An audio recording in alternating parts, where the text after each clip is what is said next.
Hey guys, Dr. Berg here. In this short video, I'm going to talk about pH. The big question is, how do you know if you're too alkaline or too acid? And that's a good question, because even when people tell you you're too acid and you need to alkalize, it's not necessarily always the fact, because what body fluid are you talking about?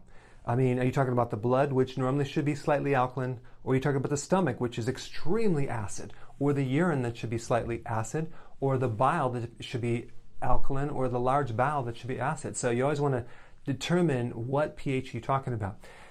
What I'm talking about is the blood pH. The blood pH should normally be slightly alkaline, and if it's just up a little bit too excessively alkaline, you can get all these symptoms right here. If it's a little less than that, it could still be on the alkaline side, but just not as alkaline. You can be more acidic. So that's basically all the symptoms that can occur if your blood pH is too far this way versus too far this way. Okay, so let's just talk about symptoms. You can use symptoms versus rather than like a pH thing for your saliva or your urine, because how are you going to check your blood? You know, it's really an expensive test, and by the time you take the blood out of your body, it oxidizes with the oxygen and the pH shifts, so it's really hard to detect that. So I like to use symptoms first, okay? So if you're too acid, you could have possibly chest pain, palpitations, because it affects the electrolyte mix, headaches, anxiety, muscle weakness, bone pain, joint pain, and air hunger, like you're can't get enough air, okay? And then alkaline would be, excessively alkaline would be muscle twitches, like tetany, that little that twitch right here or on the arm, allergies, muscle spasms, muscle cramps, muscle weakness. Why? Because the calcium is all locked up. You're going to have calcium buildup too. Dehydration, because you need this, the electrolytes need to be hydrated correctly, and if the pH is off to alkaline, you can't mobilize electrolytes.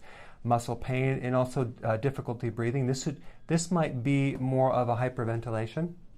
It's just a difficulty with breathing, but sometimes it's difficult because you might have some of these and some of these.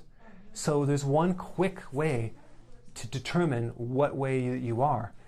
All you have to do is drink some apple cider vinegar, like 2 tablespoons, in some water with a straw. Drink that and see if some of these issues clear up and you feel better. And if you do, that means that you're too alkaline.